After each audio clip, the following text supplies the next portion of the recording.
所以你们准备好了吗？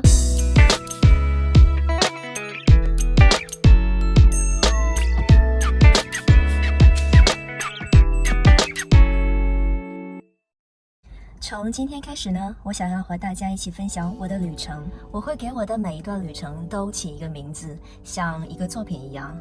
那第一个我想跟大家分享的一个作品是今年2021年7月刚从加州回来一个为期13天的旅程，2021金色加州自由之旅。这次旅程中将会有海边的公路自驾、纵览大峡谷奇观、爬山涉水，当然也有都市风光。第一天，我们从芝加哥出发，乘坐4个半小时的飞机，抵达美国西部城市。欢迎来到美国加州旧金山。Welcome to San Francisco。作为旧金山的地标，当然要来看一下金门大桥了。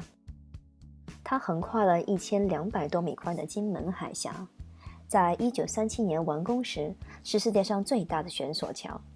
你可以步行或开车上桥来体验它的壮观。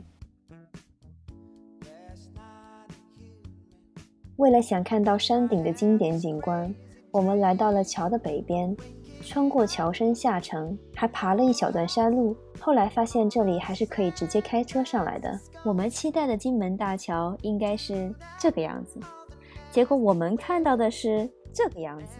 好吧，我们赶上了这里常见的大雾天。旧金山的海峡气候决定了这里经常是雾天，但是等大雾散去，我们也会看到这样辽阔的景观。这也是为什么金门大桥的颜色是红色的，这样大桥才会在大雾中显得更加醒目。所以我决定再来桥南看一下，而这临时的决定却带来了额外的惊喜。看到了被印在明信片上大桥的经典角度，也是绝佳的拍照位置。所以让我们来一起熬几个造型吧。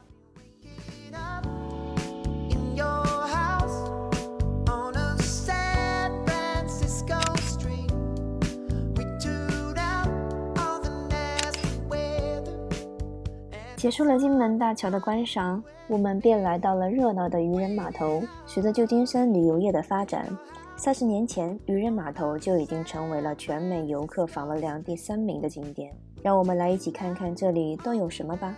这里可以坐有轨电车，随处可见的街舞文化，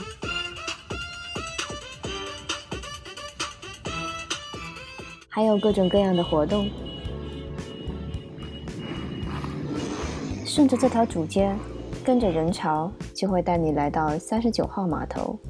这里就是渔人码头的核心区域了。这里有各式各样的商店和休闲娱乐场所，虽然很游客，但是走走也可以感受一下码头的热闹。来加州就一定要品尝一下当地新鲜的美食了。我们十分幸运地在码头上评价最好的一家餐厅等到了位置。餐厅名字叫 Fork Harbor Fish House， 新鲜生蚝、烤龙虾肉土豆泥、螃蟹海鲜拼意大利面、蛤蜊浓汤面包碗。对于喜欢海鲜的人来说，真的是很美味。午饭过后，在码头闲逛一下，来看看另一个吸引游客的，便是码头上慵懒的海狮。30多年前，300多只海狮突然霸占了这个码头，人们出于保护，也没有驱赶它们。而海狮也可以说懒得理每天这些成千上万的游客。我们来的时候是它们出海繁殖的季节，所以今天也只看到这几只啦。其实旧金山渔人码头算是我一个就地重游，在2016年的时候我有来过这里，那时便希望有一天可以重返旧金山，开启海边1号公路的自驾之旅。这次终于要如愿以偿，这也许也是一种期待效应。你向往什么，什么就会发生。从地图上可以看到一条街很特别，由几个急转弯组成的，这里便是九曲花街。因为旧金山是一个坡度起伏很大的城市，这条约有40度倾斜的街道旁边修建了弯曲的花坛，只能从上向下单行，游客都会排着队到这里考验一下自己的车技。车道两旁种满了各种鲜花，远远望去像是一幅花的瀑布，继而九曲花街因此得名。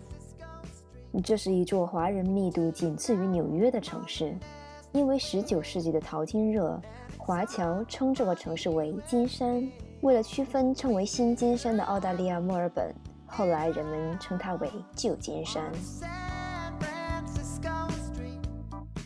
最后在街头再走一下，我们便结束了这一天旧金山之旅。相信未来会有一天，大家都会有机会再来体验这座城市吧。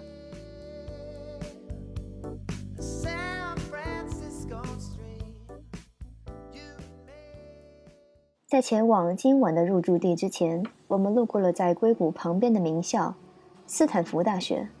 想必斯坦福大学的名气也不用我多做介绍了，让我们来简单看看这个培养出高科技人才的地方是什么样子的吧。